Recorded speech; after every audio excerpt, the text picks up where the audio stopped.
masalah Nahdlatul Ulamanya yang jenengan tanyakan tadi. Ya sampean ini berada di pusat di mana awalnya dulu Nahdlatul Ulama. Di pusat di awal pertama kali Berdirinya. ya di gedung ini. Tapi berdirinya bukan di gedung ini. Berdirinya itu di rumahnya Kiai Ridwan Abdullah yang ada di Bubutan Gang 6 ini. Nomor sekarang jadi nomor 20. Nah ini adalah kantor PB pertama. Kantor PB pertama. Itu kalau untuk Nahdlatul. Sebelum itu kan masih zaman penjajahan kan. Makanya ada di tembakan itu ada Kiai Seto Masjid. Kan kalau tokoh-tokohnya yang jenengan anukan tadi itu ada salah satunya itu yang namanya Kiai Seto Masjid. Itu ada Kiai Seto Masjid itu nama aslinya adalah ada yang mengatakan Sayyid, ada yang mengatakan Haji, ada macam-macam lah anunya itu. Nama aslinya adalah Badruddin. Jadi kalau yang mengatakan Kiai Badruddin itu adalah kalau sekarang itu takmir marbot masjid. Tapi masjidnya itu bukan di situ. Masjidnya itu di Tugu Pahlawan. Tugu Pahlawan itu dulu masjid. Tugu Pahlawan itu dulu masjid. Nah, kenapa kok sampai terjadi peperangan dan lain sebagainya dengan karena pejuang, beliau ini pejuang. Lah, depan masjid itu kan kantor gubernur. Lah itu kan sejak dulu kan, itu dulu kan kantor Gubernmen Belanda. Lah kan jenengan bisa membayangkan di depan kantor Gubernmen ono masjid yang setiap waktu mesti adzan, masih gak ono coronge, tapi kan nek wong biyen kan sakti-sakti kan bengokane iku gak koyo wong sakniki kan. Lah setiap waktu dengar adzan, lah itu selalu mau dirobohkan oleh Belanda, tapi tidak bisa selama ada Kiai Seto Masjid. Bukti bahwa beliau seorang pejuang. Beliau seorang pejuang itu ada tinggalannya, yaitu meriam yang ada di depannya Polsek. Itu kan ada meriam. Ya. Itu kan peninggalan Kiai Seto Masjid. Lah kalau beliau sebagai seorang takmir masjid, apa hubungannya ambek meriam kan begitu. Wong takmir masjid kok duwe meriam, duwe senjata gaya apa? Mestine nek takmir masjid kan tabone beduk. Kok takmir masjid duwe meriam kan gitu. Lah itu meninggalnya beliau kalau katanya yang sepuh-sepuh itu wallahu alam, ada yang mengatakan itu dibunuh Belanda, ada yang mengatakan sakit, jadi masih muskilat gitu. Masih muskilat, tidak usah dianukan lah, wis gak perlu dideleki pune badhe ruwet. Kan itu. Yang jelas beliau meninggalnya itu di masjid. Makanya sampai disebut Kiai Seto Masjid itu dalam rangka mempertahankan masjid itu. Setelah beliau wafat itulah baru masjid itu bisa dikuasai oleh Belanda, tapi tidak dikuasai, ditukar guling oleh Belanda. Biar tidak terjadi gejolak di masyarakat, di kauman sekitar masjid itu, akhirnya ditukar dengan wilayah, jadilah Masjid Kemayoran. Jadi Masjid Kemayoran itu tukar guling dari yang ada di Tugu Pahlawan. Dinamakan Kemayoran karena itu tanah milik mayor Belanda. Dulu itu tanahnya milik mayor Belanda. Itu ditukar dengan itu. Kena wong Jawa diarani Kemayoran. Yang wilayahnya itu ndak kecil, wilayahnya itu besar. Tukar gulingnya itu sampai mepet kali Bebis itu wilayahnya masjid, tanahnya masjid. Jadi dulu yang tua-tua itu kalau cerita itu kantor pos yang sekarang ini, yang di Kebonrojo itu setiap tahun bayar sewa ke masjid. Tapi sekarang kan sudah menjadi milik negara, aset negara. Itu termasuk awalnya NU itu juga sebelum mendirikan itu ya di wilayah Kawatan itu. Kiai-kiai mendirikan sekolahan yang namanya Nahdlatul Wathon. Nahdlatul Wathon yang ada di Kawatan sampai sekarang gedungnya masih ada. Cikal bakal dari Nahdlatul Ulama itu di situ. Akhirnya mendirikan Nahdlatul Ulama dan berkantor pusat di gedung ini. Dan di gedung ini juga dikeluarkan yang namanya resolusi jihad ketika 45. Yang mana ya agak panjang sejarah resolusi jihad ini. Ini sejarah yang hampir terbuang. Sejarah yang mau ditipek.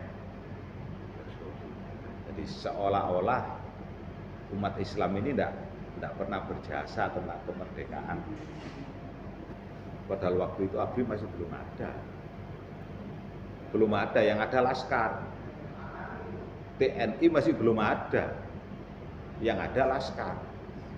Laskar Hizbullah, Laskar Sabilillah, terus ada laskar-laskar yang lain. Nah, ketika perang 10 November itu pun juga begitu. Kembali lagi kalau saya mereview sejarah itu, padha ambek ujung galuh. Gak gelem di anui apa itu sekutu. Karena tahu Belanda ini membonceng sekutu untuk ingin kembali menjajah. Kan ngerosok kisinan Belanda ini. Karena dikalahkan oleh Jepang. Kan gitulah. Jepang kan cuma seumur jagung di Indonesia. Itu pun kemerdekaan Indonesia itu kalau dari ngapunten ya, kalau dilihat dari unsur agamanya, Islamnya, ya memang kalau ndak ada fadl istilahnya itu, belas kasih dari Allah, gak mungkin merdeka Indonesia ini. Wangel untuk merdeka, karena Jepang sudah sebegitunya. Wangel untuk merdeka. Tapi kok ndelala nih cari wong Surabaya, ndelala kersane ngalah. Hiroshima itu lho dibom ambek sekutu. Kan gitu, Hiroshima Nagasaki dibom ambek sekutu. Makanya Jepang yang di sini ndak punya kekuatan.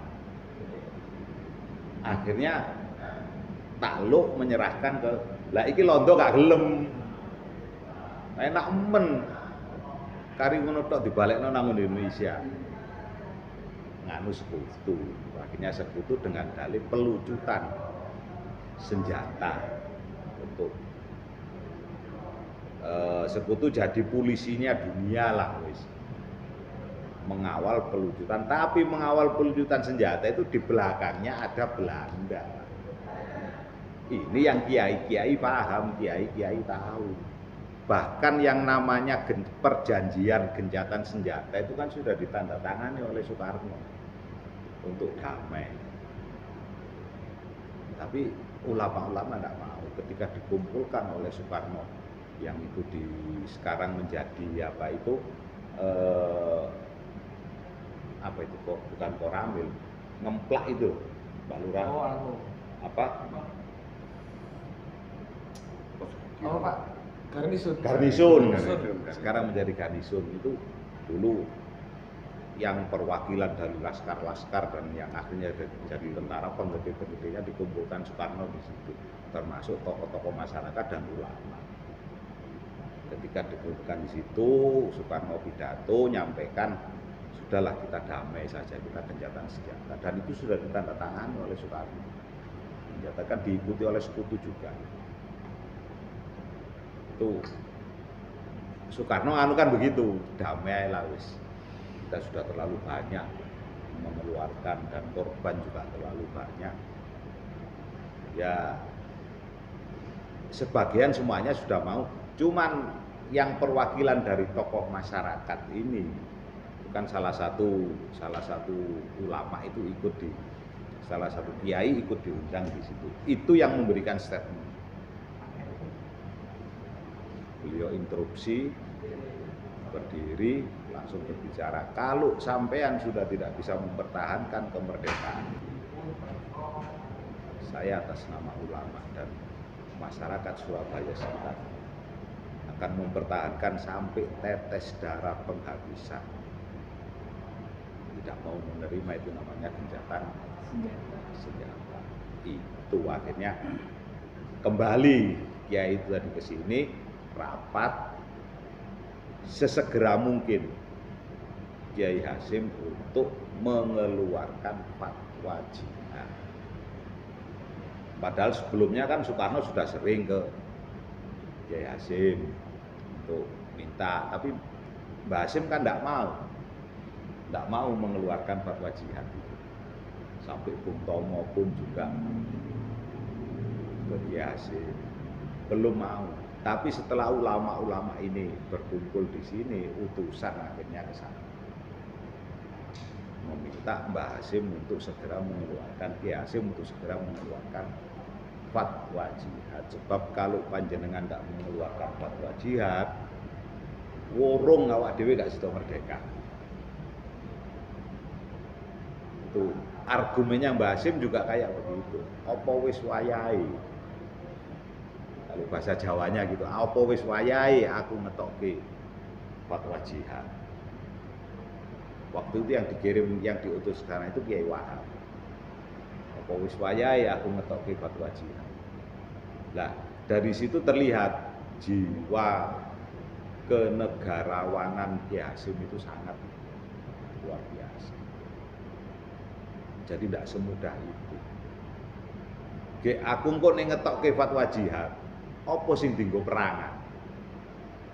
Yang dipertanyakan Mbah Hasyim itu, apa sing dienggo perangan? Tentara ora duwe, bedil ora ana, peluru ora duwe. Lah niku Kiai dialognya Kiai Hasyim dengan utusannya ini, utusan Kiai. Lah itu wonten laskar-laskar, lagi laskar-laskar itu mau piro? Ada peta kan waktu itu yang dididik oleh Jepang. Laskar-laskar itu mau piro?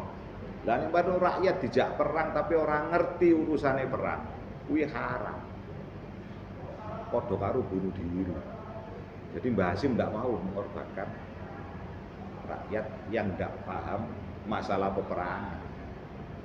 Akhirnya yaitu argumennya Kiai tadi, menawi panjenengan tidak mengeluarkan fatwa jihad, ya kita urung nggak sida merdeka wis. Akhirnya itu beliau akhirnya mati. Apa sing dienggo perangan bedil? Betul. Bedil mboten nggak ada, peluru mboten nggak ada, tentara gak ono. Laskar wis kari sithik, sudah banyak yang gugur kan. Tapi ada yang belum pernah kita optimalkan selama ini, karena selama ini hanya perorangan saja melaksanakan itu. Apa kuwi? Hizib belum pernah kita. Wiritan hizib itu loh yang sampean tanya apa itu hizib lah, itu dawa maneh kok anu. Itu panjang lagi nanti anunya. Hizib belum pernah kita maksimalkan untuk istilahnya itu dimasalkan, ayo dilakoni bareng. Jadi tidak perorangan kan, selama ini perlawanannya kan perorangan. Ini kita masyarakatkan. Ya itu akhirnya ya wis nek ngono budhalo nang ngene Temanggung. Temui yang namanya Kiai Subuki. Paraan Temanggung. Sampai kene aku wis nandata wis nggawe fatwa jihad. Setelah dari Temanggung kamu ke Buntet Cirebon, temui Kiai Abbas. Itu akhirnya keliling utusannya tadi ke Temanggung, ke Kiai Subuki Paraan, nyampaikan salamnya Kiai Hasyim. Bahwa beliau sudah mengeluarkan fatwa jihad. Pertanyaannya pun sama. Ki opo sing dienggo perangan? Disampaikan bahwa hizib yang belum pernah kita. Akhirnya Kiai Subuki juga begitu. Lah nek iku ya aku duwene mung pring. Aku duwene mungpring. Dengan perkataan Kiai Subuki itu aku duwene mungpring. Barongan sak Temanggung itu habis, Mas. Dikeprasi kabeh pringe disetorno nang ngene Kiai Subuki itu diasmai. Makanya jadilah bambu runcing. Bambu runcing itu kan made in Kiai Subuki Paraan Temanggung. Jadi siapapun yang pegang ini kaya wong kesetanan, Mas. Wis gak ro apa wis pokok ketok wong bule londo wis sewasak kae wis prei racun wis gak peduli wis. Kuwi itu dikirim ke Surabaya dengan ngirim santrinya juga. Ke Cirebon juga begitu, ke Ki Abbas. Ki Abbas juga mempersiapkan anunya juga, sak santrine dikirim ke Surabaya. Akhirnya Mbah Hasyim juga bicara. Walah nek mau ngono aku duwene krekil. Aku anake wong krekil tapi yo kok sing kabeh budal. Perangan yo digawani krekil iki wae ambek dikon maca iki. Begitu Mbah Hasyim ngomong krekil, oh krekil sak Jombang entek. Disetorno rambune Mbah Hasyim kabeh untuk diasmai. Berangkat ke Surabaya. Lho krekile dibalakno terkilo ndombeldo. Ya itu anu ya di luar logika ya, jangan diilmiahkan, tapi kejadiannya ada dan itu terjadi. Oleh karena itu ketika semuanya sampai di Surabaya, kiai-kiai diundang semua, akhirnya itu bikin resolusi jihad itu yang hukumnya wajib bagi warga negara untuk melawan, dan kalau meninggal di peperangan itu dihukumi mati jihad. Jadi jihad yang sebenarnya yaitu ya dengan seruan, makanya yang ketika dibuat resolusi jihad itu akhirnya yang jadi permasalahan iki sapa sing kabeh nyosialisasino resolusi jihad iki. Kan tidak seperti sekarang. Nek sakniki lak enak ono hasilnya difoto ae jret baru dikirimno nang ndi wis. Tapi saat itu kan belum. Jadi akhirnya ya kiai-kiai yang diundang rapat di sini itu kembali ke daerahnya itu membawa surat ini untuk lebih menggelorakan lagi Bung Tomo ditugasi. Nah, dari situ baru terlihat nih kiai-kiai ini gak cuma ngerti hukum toh, bukan cuma sekedar mengerti hukum Islam saja. Tapi ya ngapunten, strategi peperangan beliau juga paham. Ya apa carane nyosialisasino Bung Tomo dipakai.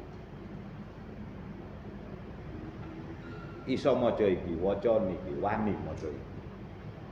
Ketika dilihat, loh tulisannya itu tulisan pego. Ngerti tulisan pego? Tulisan Arab pego. Bung Tomo gak iso maca. Niki napa kiai niki? Dipikir wiritan, dudu iku ngono hasil. Ndak ngerti tulisan Arab pego. Katanya Mbak Wahab, wis pokoke pidato wong ini lho. Engkau terakhir tutupan takbir ping 3. Allahu Akbar, Allahu Akbar, Allahu Akbar. Iki diwaca nggone endi iki? Diwaca nggone endi? Radio kuasa. Lho kan strategi anunya kan radio kuasa. Satu-satunya radio yang ada pada saat itu di Surabaya adalah NHK Nirom milik Jepang yang ada di Embong Malang, sekarang jadi JW Marriott. Sekarang jadi itu radio dulu NHK Nirom. Jadi Bung Tomo itu membaca pidato di radio itu bukan di RRI. Teks proklamasi itu. Bukan yang menggelorakan semangat arek-arek Surabaya itu loh. Radio itu. Itu bukan di RRI. RRI lahir tahun piro, Mas? Belum lahir RRI waktu itu. Yang ada NHK Nirom. Kuasai dulu. Dikuasai tapi ojo dirusak. alat-alat pemancare, apa kalau istilahnya sekarang itu obiven. Obiven untuk pemancarnya itu selamat no dhisik. Jadi ya apa ya, ngerampok treke londo dhisik. Kalau sekarang kayak demo itu loh Bapak. Nah, kayak begitu, tapi itu alat obiven pemancar. Kuasa itu dulu unggano nangone truk pidato. Ya itu setelah ini selamat tuh nangone truk pidato, pertama kali pidato di situ. Karena setelah itu akan diserang oleh sekutu. Betul, begitu pidato itu sekutu kan dengar Melayu iki truk iki. Lari ke Sepanjang. Iki digempur. Niro, wis gak ono obivene iki mlayu nang Sepanjang. Dengan Bung Tomonya sekali. Teko ngene Sepanjang mandek pindah. Jadi pidatonya itu tidak cuma sekali. Teko ngene Sepanjang pidato maneh. Menggelorakan lagu, dikejar ke Sepanjang, lari ke Mojokerto. Mojokerto pidato lagi. Dikejar ke sana, lari ke Jombang. Akhirnya dari Jombang lari ke Ngoro. Karena dikejar terus kan. Lah di Ngoro itulah pidato lagi didengar oleh radio Mesir. Frekuensinya ini sampai didengar oleh radio Mesir. Makanya dalam sejarah itu yang negara yang pertama kali mengakui kemerdekaan Indonesia adalah Mesir. Tapi sakjane bukan Mesir yang pertama, Palestina. Palestina pertama kali yang mengakui kemerdekaan Indonesia, tapi Palestina duwe negara. Palestina masih belum punya negara waktu itu. Palestina ngomong nanggone Mesir. Asalnya Mesir juga ndak percaya, tapi setelah menerima siaran dari Bung Tomo ini baru, oh bener nih ngono jare Palestina. Makanya akhirnya Mesir meminta untuk segera dianukan gencatan senjata. Tapi masih panjang, jadi perang 10 November itu ndak sedino rong dino kan. Mulai 45 sampai 49, bayangno sampean.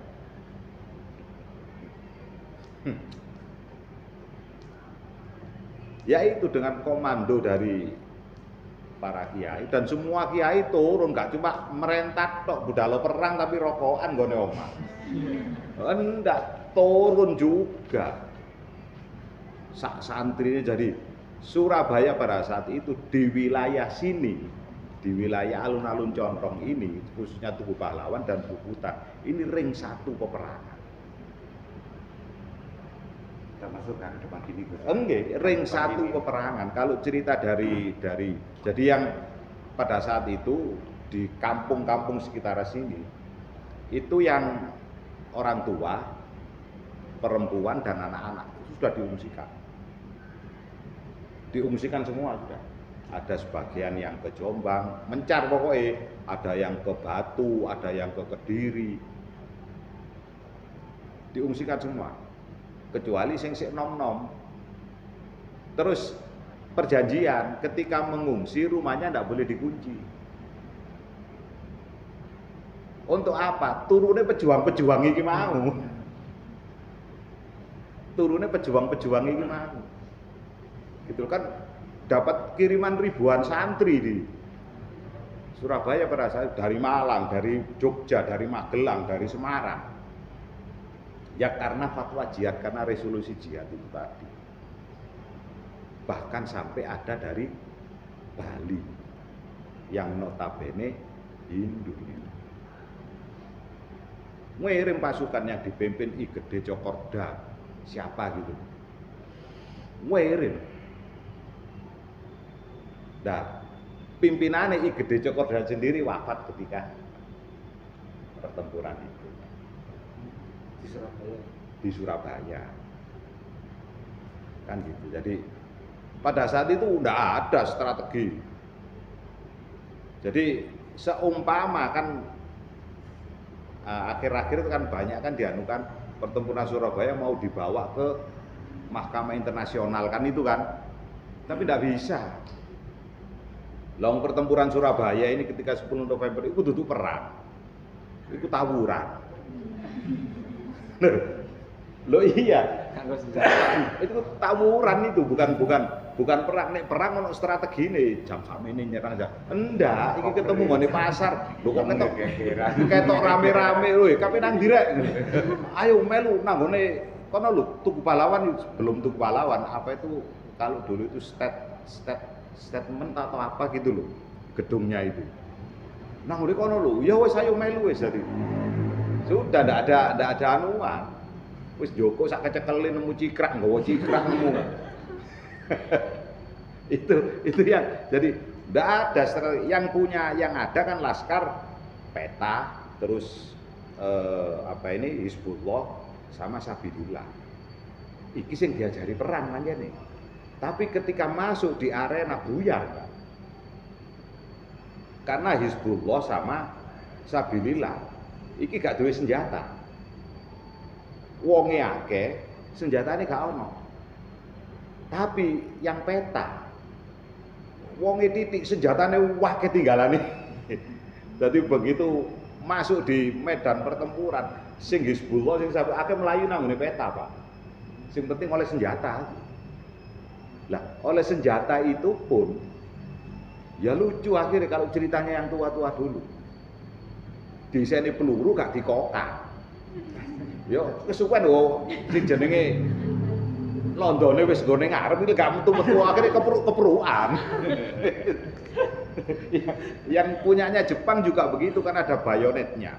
Akhirnya gak digawe pelurune wis bayonetnya gak iso suduk-sudukan. Ya, nah itu. Jadi bukan pertempuran itu. Tapi tawuran sampai peristiwa perobekan merah putih di Hotel Mojopahit sekarang, yang dulu Hotel Oranye itu kan ganti-ganti namanya, itu Hotel Oranye, Hotel Yamato, terus jadi Hotel Majapahit. Nah itu juga kayak begitu, bonek nih gak bonek, siapa sing wani munggah? Ayo wis gak mikir iku bisa. Nggak mungkin. Jadi dan ketika peristiwa itu jenderal terbaik untuk wilayah Asia Pasifik milik Inggris gugur di Surabaya, Jenderal Malapai itu. Lah itu pukulan terberat bagi, makanya akhirnya kedawan-dawan perang Mas sampai petang tahun itu sekutu gak terima.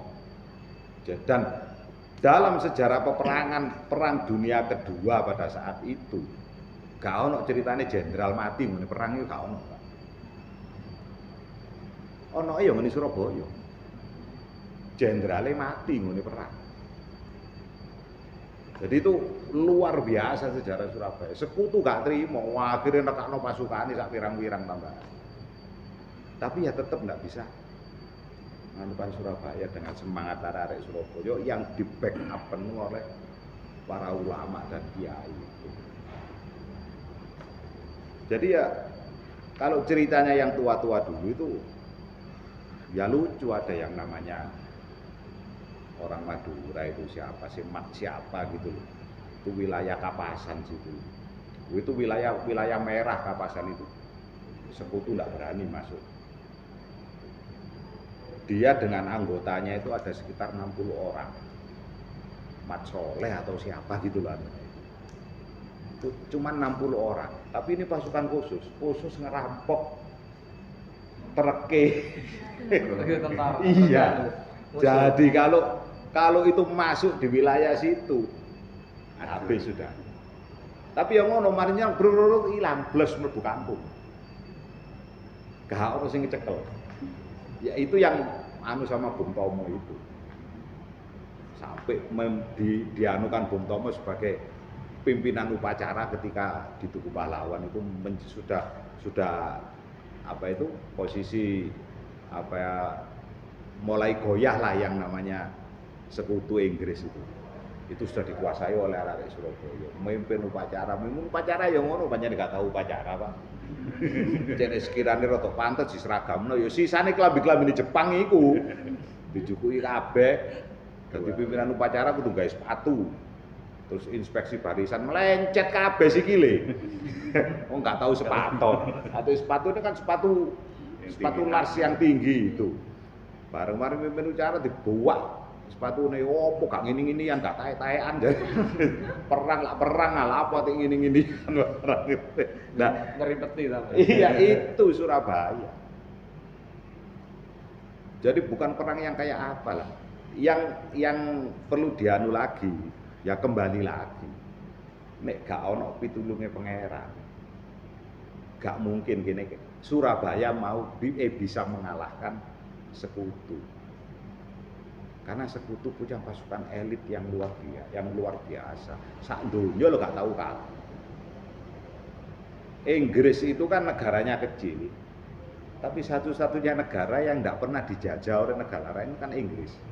Tapi hampir menjajah separuh dari dunia ini. Amerika lo tahu dijajah Inggris, kan gitu. Tapi Inggris ini lo gak tahu perang menangan. Tapi ngoni Surabaya gak iso lapo-lapo. Lah, dia punya pasukan khusus yang namanya Gurkha. Gurkha itu ada dua. Ada Gurkha dari Nepal, ada Gurkha dari India, Pakistan. Lah kok untungnya sing dikirim Gurkha oleh Sekutu Inggris ke Surabaya pada saat itu yang Pakistan. Gurkha yang Pakistan. Lah ini yang jadi keuntungan bagi para pejuang arek-arek Surabaya itu. Gurkha yang Pakistan. Begitu Gurkha sing Pakistan iki sing dikirim, bingung Gurkha. Dia kan pasukan elit. Dia akan didoktrin untuk berhadapan dengan militer. Itu dia bilang, loh, ini bukan perang kita. Kita dididik untuk menghadapi militer. Lalu iki wong sarungan, wong katokan, wong senjatane saono, ini bukan perang kita. Belot, bahkan pimpinan dari Gurkha itu akhirnya kembali melarikan diri. Balik nang di Jakarta, toko Jakarta mulai nang di Pakistan. Istilahnya wis gak mbelani perang-perangan apa wong awak dhewe dido ambek wong sipil. Loh kalau tentara yang profesional kan gitu. Ndak mau dia mau berperang nek ketemu podo-podo tentarane. Kan gitu. Ini tentarane gak ono wong sipil kabeh. Ya kopian, masih kopiane rada piring-piring titik ngono.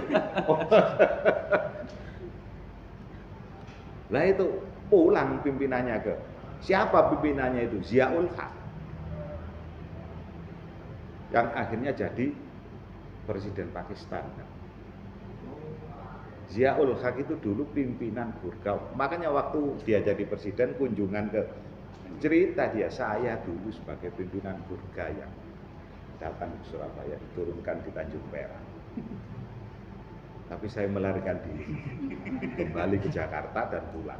Lah, pasukannya pecah. Sebagian sih tetap nganu Inggris, sebagian belot ke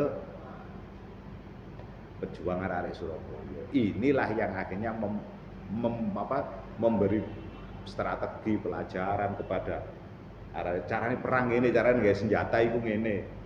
Dan mempersenjatai. Sudah dilepas ndak gawe wis balik sarungan mana dek iya melu. Lah itu akhirnya bisa seumpama ndak ada itu, kalau yang dikirim itu Gurkha dari Nepal, wa akhiru dakwahu ya. Habis kira. Orang kriterianya satu tentara Gurkha itu lawannya 7 orang. Satu tentara Gurkha itu untuk 7 orang. Doktrinnya kayak begitu. Dan itu terbukti. Wis menangan ngene perang dunia kedua menangan. Nggone Surabaya. Nah, dari Gurkha yang membela arek-arek Surabaya dalam pertempuran terjadilah asimilasi. Makanya wong Pakistan tinggal di Surabaya sampai saat ini. Jadi Pakistan sing di Surabaya itu turunane Gurkha. Bisnis mereka waktu itu kebanyakan adalah ini buka toko-toko sport itu. Olahraga. Hampir toko-toko olahraga itu dulu kan miliknya Pakistan. Itu Dia itu keturunannya sampai penyerahan kedaulatan 45 resmi Indonesia. Makanya di apa itu pembukaan apa proklamasi itu kan di situ kan jelas atas berkat rahmat Allah kan gitu. Gak ono rahmati pangeran, gak sido merdeka Indonesia. Jadi jangan sekedar berbangga gara-gara bukan gak ono pitulunge pangeran gak iso merdeka. Seumpama Nagasaki sama Hiroshima gak dibom sekutu. Ya panjang yang namanya Jepang di Indonesia pada saat itu karena dibom. Lah di NU sendiri, di kantor ini sendiri ketika 10 November itu sempat pindah. Kantor ini pindah ke wilayah Pasuruan karena di sini tidak mungkin dipakai. Pindah ke wilayah Pasuruan. Di Pasuruan peperangan ini tambah membesar. Pindah lagi tidak mungkin. Pindah lagi ke wilayah Jombang. Di situ masih membesar lagi, menurutnya tambah merembet pindah ke Madiun. Sampai penyerahan kedaulatan dari Madiun baru kembali ke sini lagi sebagai kantor pusat Nahdlatul Ulama sampai tahun 55 setelah penyerahan seluruh ibu kota setelah Indonesia RIS Republik Indonesia Sementara yang beribu kota di Jogja itu dikembalikan ke Jakarta.